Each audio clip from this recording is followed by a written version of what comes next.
የፌዴራል ስነ ምግባርና ጸረ ሙስና ኮሚሽን ለሁላችንም እቺን ሜሴጅ ላከልን። ሙስና ማለት ኤችአይቪ ነው አይደለም? እንዳትሸወድ አባቴ። ሙስና ማለት ካንሰር ነው አይደለም? እንዳትሸወድ። ሙስና በመብላት ፊት አውራሪ የሆኑ 5 ክልሎች ጋይስ ሌባ በዝቷል ኢትዮጵያ ላይ። ምን ጉር ነው ጉዳይ ገና ኦፊሻሊ አንድ ጉቦ የሚበላ ባለስልጣንና በአብዛኛው አንድ ጉቦ የሚበላ ገንዘብ የሚቀበል ባለስልጣንና አንድ ባለ ጉዳይ በገንዘብ የሆነ ጉዳይ የሚጨርሰው ማለት ነው። ሰላም ጤና ይስጥልኝ። በመላው ላይ የምትገኙ ውዴቱ ቤተሰቦቼ እንደምናችሁ እንደምከረማችሁ፣ ትኩስ ነገር እንደተለመደው ከዚህም ከዛም ለእናንተ እንግዲህ ይመቻል ብዬ ማስባት ነገር ይዤላችሁ መጥቻለሁ ማለት ነው።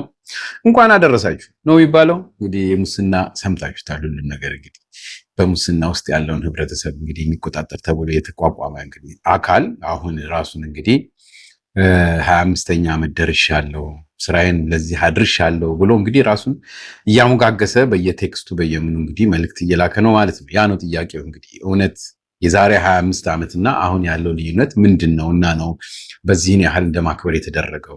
ሌብነቱ እንደሆነ በአገራችን ላይ እንግዲህ እንደሰማነው በጣም የተለያየ አይነት እንግዲህ ዘዴዎች እየተጠቀመ የሌብነት ዲግሪ ወይም ዩኒቨርሲቲ ያለ ይመስል በጣም የተከነውና በጣም ብዙ አይነት ዘረፋ እያካሄደ ያለ በጣም ብዙ ህብረተሰብ እንዳለ ሁላችንም እናውቃለን ማለት ነው።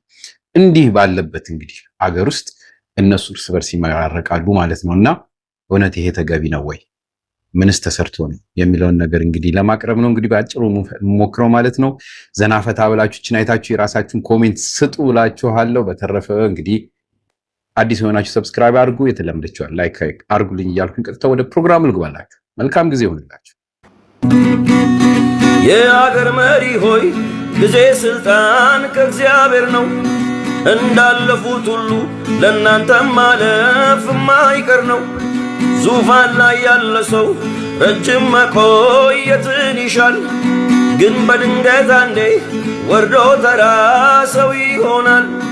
የንግስና ወንበር ትዕቢት አለው በተፈጥሮ፣ ብልጥ ግን ይሰራል ካለፈው ዘመን ተመካክሮ። በስትራቴጂ ቅድ ከሞት ማምለጥ አይቻልም።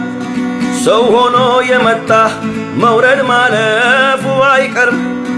ደግ አስቦ ሰርቶ መኖር መክበር ስለሚቻል ከጦርነት መሸሽ ጥል ማቀዝቀዝ ነው የሚሻል። አጠፉም አለሙም ይህን ይስሙኝ ከልባችሁ፣ ከትልቅ ክብር ጋር እናንተም ትሞታላችሁ።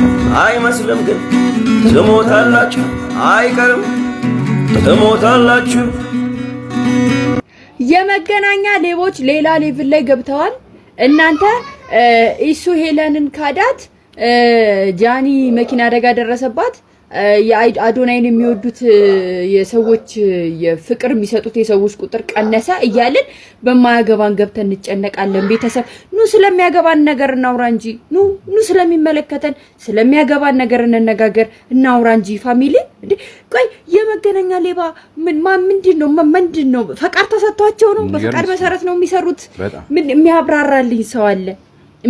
ቀረ እንደ አንድ የሥራ ዘርፍ ተቆጠረ ንገሩኝ። እንዴ ትላንትና ማለት ነው መገናኛ አንዱ የክፍለ ሀገር ልጅ ነውና እንደዚህ እንትን ይዟል፣ ባግ ይዟል። ይሄ እንደዚህ ቦርሳ ማለት ነውና ይሄ እንዴት ነው ከክፍለ ሀገር የመጣ አይነት ሰው እንደሆነ ያሳውቃል። ልጁ የሆነ ቀጫጫ ነው ምናምን ነገርና ከዛ አንዱ ዲኪሱስ ገባ ማለት ነው። እንዴ ህዝብ አለ በቃ ማለት ሰው አለ፣ በደንብ ሰው አለ ማለት ነው። ሰው በደንብ አለ እዛ አካባቢ በደንብ ነው ሰው ውር የሚለውና ኪስ ውስጥ ሰተት ብሎ እንደዚህ ገባ ማለት ነው።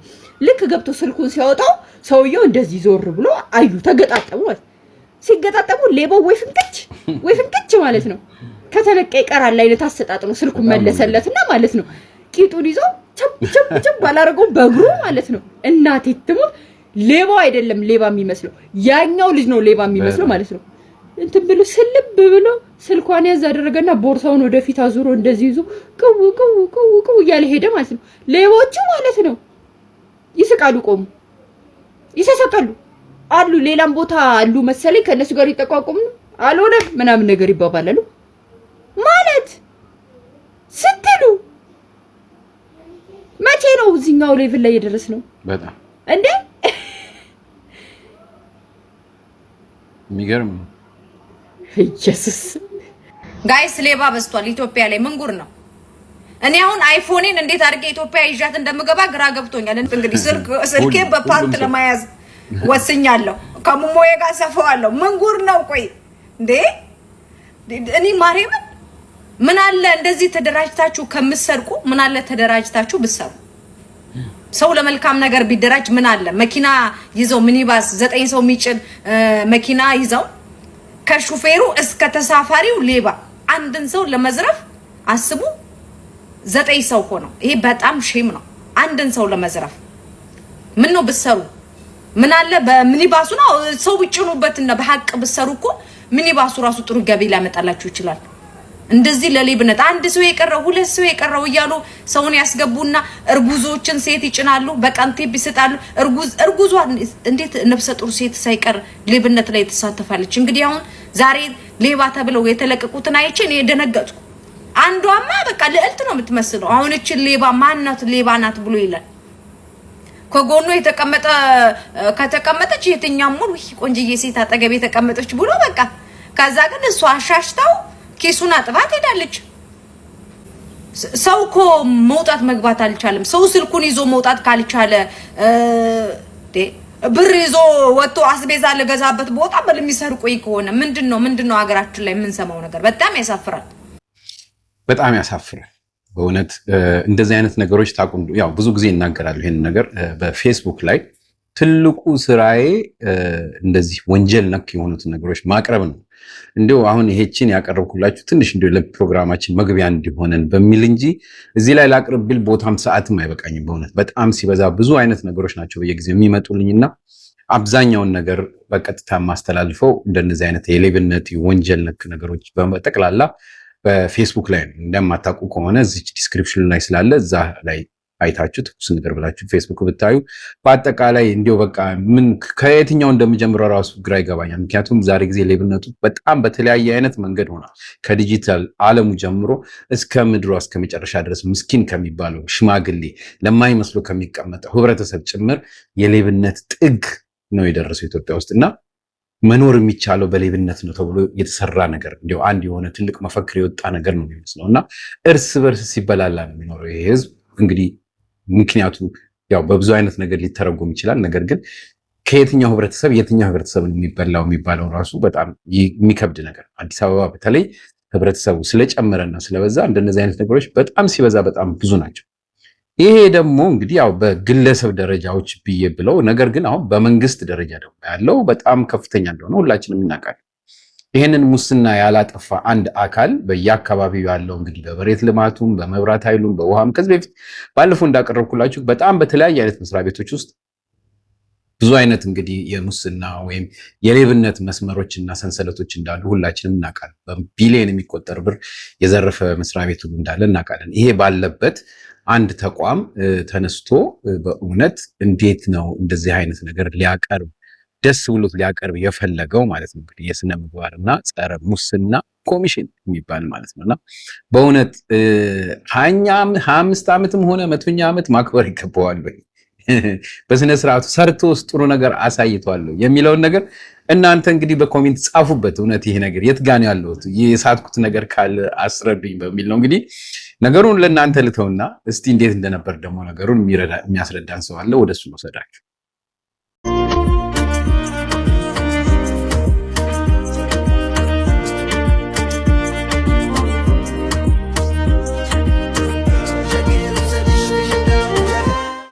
የፌዴራል ስነ ምግባርና ጸረ ሙስና ኮሚሽን ለሁላችንም እቺን ሜሴጅ ላከልን። 25ኛ ዓመት የብር ዩቤልዩ እንኳን አደረሳችሁ ማለቱ ነው። እንግዲህ ኢትዮጵያ ከዛሬ 25 ዓመት በፊት የስነ ምግባርና ጸረ ሙስና ኮሚሽን የሚባል መስሪያ ቤት የላትም ነበር ማለት ነው። ከዛሬ 25 ዓመት በኋላ ነው በጀት መድባ ኃላፊዎችን መድባ ሰራተኞች መድባ በጊዜው የነበሩትን ስነ ምግባር የሌላቸውን ትውልዶችና ኮራፕትድ የሆኑ ሰዎችን ለማጥፋት ያቋቋመችው ይሄንን መስሪያ ቤት ከዛሬ 25 ዓመት የዛሬ 25 ዓመት የነበሩ ትውልዶችና አሁን ያሉ ትውልዶችን ስናነጻጽራቸው ሞር ኮራፕትድ የሆኑና ስነ ምግባር የሌላቸው የትኞቹ ናቸው ብለን ስንገምት የትኞቹ ናቸው? የአሁኖቹ ናቸው። የፌዴራል ስነ ምግባርና ጸረ ሙስና ኮሚሽን ከተቋቋመ በኋላ የመጡ ትውልዶች ናቸው ማለት ነው። ኢቭን የዛሬ 25 ዓመት ሚሽኑ ሊደርስበት ያሰበው ኢትዮጵያ ኢቲካል የሆኑ ትውልዶችንና ከሌብነት የጸዳ ትውልድን ማፍራት ብሎ ነው የተነሳው። ስለዚህ እንዴት ነው የሆነው? አልተምታታም፣ አላንተና አላለም። ስለዚህ እንኳን አደረሰ ራስህን ማለት እንወዳለን እንጂ የተቋቋምክበትን ዓላማ የዛሬቲን ኢትዮጵያ የ2022 ላይ አናገኛትም። የባሰችዋ ነች የምትታየው። ሌብነት በጠበል ወይም በጸሎት አይድንም። ወይም ደግሞ ኢቲካል ኤንድ አንቲ ኮራፕሽን ኮሚሽን ብለህ ስላቋቋምክ ይሄ ነገር የሚቆም አይደለም። ጋንግሪን ነው። ጋንግሪን የሚድን ከሆነ ታከመውና ታድነዋል። ካለበለዛ ግን ቆርጦ የቀረውን እንዲጠቀሙበት ማድረግ ነው እንጂ ሁሉንም ማበላሸቱ አይቀርም። ሙስናና ሙሰኞች ድሮ ቀሩ። ማለት አሁን የድሮ ሙሰኛ ቢያንስ በልቶ አያስመሰግንም። ልክ እንደኛው አመዳም ነው ስኛው ብዙ ወጣው ዘለው ፕላስ ደግሞ እንደበላ ራሱ አናውቅም። ልክ መንግስት ተቀይሮ ሲመጣ የሆነ እኮ ሰውዬ መርከብ በልቷል ምናምን እንባላለንና ደንግጠን እንደ ቁርስ ነው ለምሳ ነው የበላው ስንል ፓስቲ በልቶ የሚያውቅ የማይመስል ሰውዬ እሱ እኮ ነው እንደዚህ ያደረገው ምናምን ይባላልና ቢያንስ እንጽናናለን። በቃ ቢበላም የሆነ አያስኮንንም። ከኛው እኩል እንደኛ አይነት የሚደብሰው አመዳም ነው። ሌላው ቢቀር አርቲስቶች ዳ ነበሩ ድሮ ቢያንስ እነሱ ሙስናው ዝና የሚያስገባቸው ስለሌለ በእነሱ እንጽናና ነበር። ናውዴይስ ግን ኤቭሪ ፐርሰን በቃ ትንሹም አርቲስት ታዋቂውም ባለስልጣኑም ትንሽ አሳሳቢ ነገር ሆነና መብላቱ ሲሆን ግን አይናችን ስር እንቁልል ልጅ ባንባልና እንደው ሰርተን ተለወጥን። በጣም በቃ ዜሮ ነበርን፣ ከዛ ሂሮ ሆነን በራሳችን ጥረት ምናምን እየተባልን ሙድ ባይያዝብን አሪፍ ይበላ ይሰራ። ግን በቃ እዛው እኛ ፊት እንቁልል ልጅ 50 ቢሊዮን ነው ምናምን መኪና ጥሮች ተሰጠን እንባላለን። የስንት ሚሊዮን ብር ወርቅ እንትን ተባለ። ከዛ የምናምን መኪና እና አትሊስት እንደው መሰረቁ እንኳን ባይቀር እንቁልል እንደሰማችሁት ነው። በጣም በሚገርም ሁኔታ ይሄ ኮሚሽን እንግዲህ ዩኒቨርሲቲ የተቋቋመው ወይስ ማጣራት ላይ እና ጥራት ላይ ነው ያሉት የሚለው ነገር በጣም የሚከብድ ነው። ሁላችሁም እንደምታውቁት በድሮ ጊዜ የነበረው እንግዲህ ሰውም ህብረተሰቡም ትንሽም ቢሆን እንግዲህ እየሳሳ ነበር የሚነሳውን ነገር እንደተባለውም ጸረ ሙስናውም እስከማይታወቅ ድረስ ነገር ነበር የሚፈጠረው ማለት ነው። አሁን ግን ተሰርቆም እንግዲህ በጉራ ነው እንግዲህ የሚታየው። ከሌማ ይህን ያህል ዘረፈ ተብሎ ተነስቶ የሚኬደውም ያው ውጭ ሀገር ነው መቼም የፈረደባት ውጭ ነች እና ኢትዮጵያ መንግስት እንግዲህ ሄዶም ማምጣት የማይችለው ነገር ስለሆነ በመላው ዓለም የተጠለቀለቀ እንግዲህ በሀብት ላይ ያለ ህብረተሰብ ኢትዮጵያዊ እንግዲህ ያው ከዚች የተቋደሰው ከዚች ሀገር ላይ የወሰደው ነው ማለት ነው። ይሄንን ነገር እያየን ነው እንግዲህ እየኖርን ባለንበት እንግዲህ እነሱ ደግሞ አከበርን ብለው የሚያከብሩት ማለት ነው። እውነት ይሄ ነገር ተገቢ ነው? ጻፉ ብያቸዋለሁ በዚህ ጉዳይ ላይ ማለት ነው። ሌሎች ምን ይላሉ? እውነት ይሄ ደግሞ በእምነቱም ቢሆን እንግዲህ በጣም በእምነት ውስጥ ያለ ህብረተሰብ ኢትዮጵያ ውስጥ ያለውና መስረቅ በአጠቃላይ እውነት ይሄ ነገር ተገቢ ነው ወይ? እነሱ ላይ ምንም ነገር ባይታይ ወደ ልጆቻቸው አይተላለፍም የሚለውን ነገር እስኪ ደግሞ ሰው እንዴት አድርጎ እንደሚያስቀምጠው ላሰማችሁ።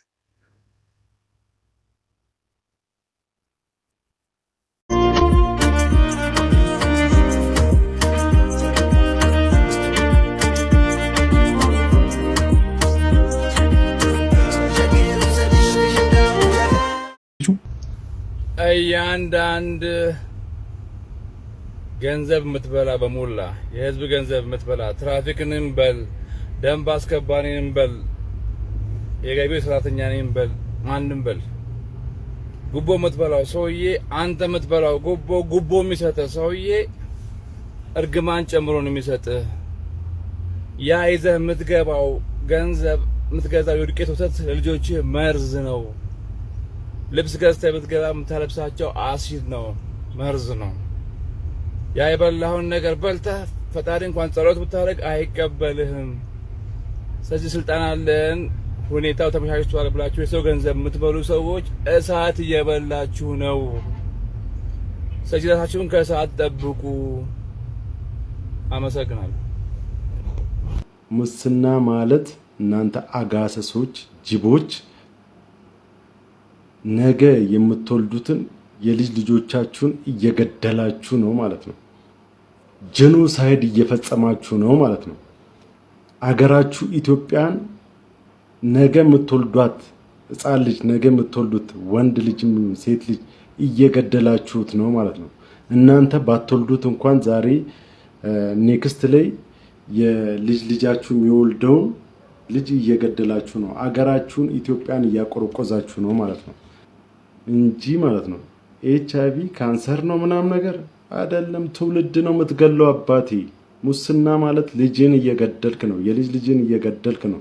ዛሬ አንተ ሄደህ ክትፎ መብላትን ጥብስ መብላትን ነው የምታየው እና ለሚስት የሆነ ነገር ጊዜ መግባትን ነው የምታየው። ግን ቀጣይ የምትወልዳቸው ልጆች እየተቀበሩ ነው የሚመጡት።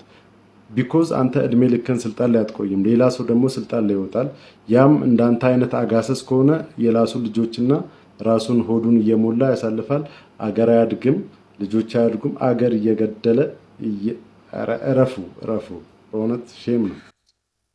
በጣም የሚገርመው እኮ ድሮ እኮ ጭራሽ ሌባ ነበር የሚባለው አይደል? ነው መቼም ሙስና የምትባለው እንግዲህ ቆንጆ የሆነች ስም የመጣችው አሁን በቅርብ ጊዜ እንግዲህ በኢህአዴግ ጊዜ ነው እንጂ የምናውቀው ድሮ ሙስና የሚባል ነገር የሚያውቅ ሰው ያለ አይመስለኝም። እና አከበሩት ስሙን ራሱ እና ያው በትልልቅ ቦታዎች ላይ ይታያል እንጂ መንደር ላይ በየመገናኛው በምን ከምናየው ሌብነት ምንም የተለየ አይደለም። ያም ወንጀል ነው፣ ይሄም ወንጀል ነው። የገንዘብ ጋር የተነካካ ወደ ራስ ሀብት የመሰብሰቢያ መንገድ ነው ማለት ነው። እነዚህም ሰዎች ሰው በማያይበት በማደንዘዣም ይሁን በምን በራስን ሀዘንስተኛ በማስመሰል ይሁን በምን የሚሰበስቡት ከየመንገዱ ያለ ሌቦች አሉ። እንደገና ደግሞ እነዚህ መስሪያ ቤትን ወይም አንድን አካል ተጠግተው ህብረተሰቡ የሚጠቀምበትን የሰርቪስ አካል ተጠግተው የሚዘርፉት ዘርፋ ነው። ስለዚህ ሌብነት በአጠቃላይ ነገር ግን ወደ ሙስና የሚባል የተሻለ ስም ሰጡት እና በዚህ ምክንያት ድርጅቱ ወይም ኮሚሽኑ የተቋቋመው በዚህ ነው ማለት ነው። በሚገርም ሁኔታ እስቲ ግን ምንድነው ሙስና የሚለው ከየት ነው የመጣው? ወይስ ሙስና የሚለው ቃል ራሱ ምን ማለት ነው የሚለውን ደግሞ እስቲ የሚያብራራልን ሰው አለና እሱን ላሰማችሁ።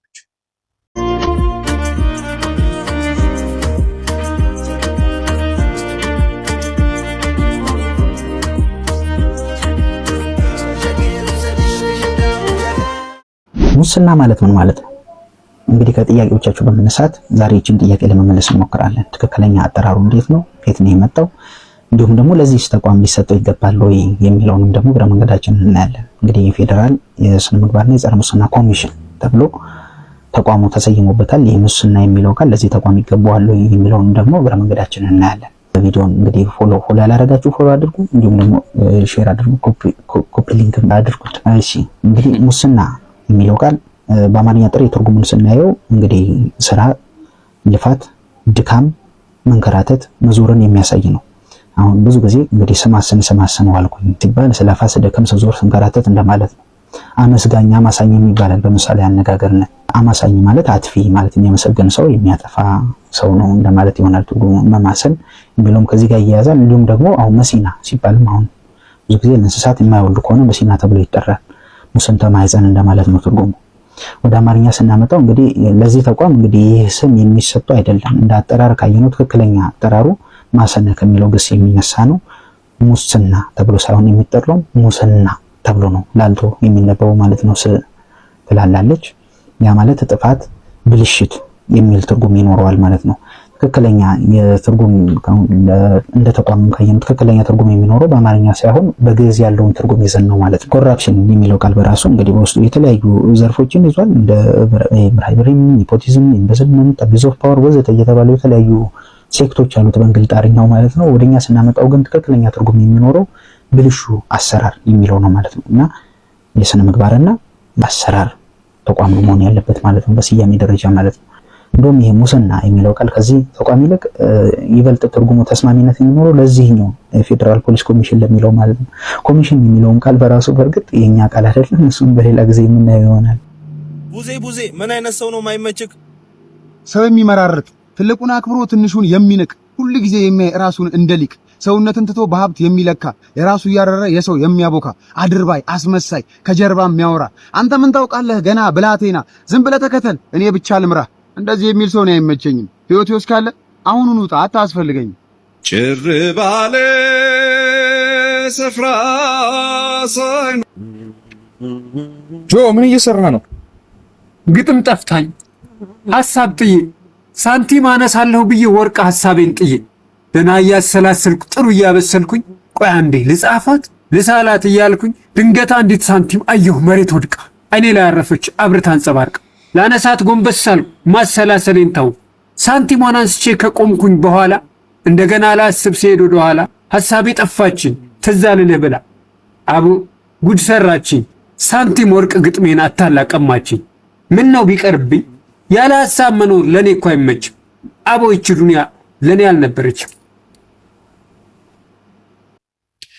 በጣም በሚገርም ሁኔታ እንግዲህ እንደሰማችሁት ነው እንደ ልጁ አባባል እንግዲህ በግዕዝ በትምህርት የተማረ ሰው እንግዲህና በሱ አባባል እስከዛሬ ድረስ ለካ እያከበርን ነው ገንዘባችንን ለነዚህ ሰዎች ስንሰጥ የነበረው ነው የሚያስፈልግ ምክንያቱም እየተንከራተትንበትን የለፋንበትን ስጡን እንደማለት ነው።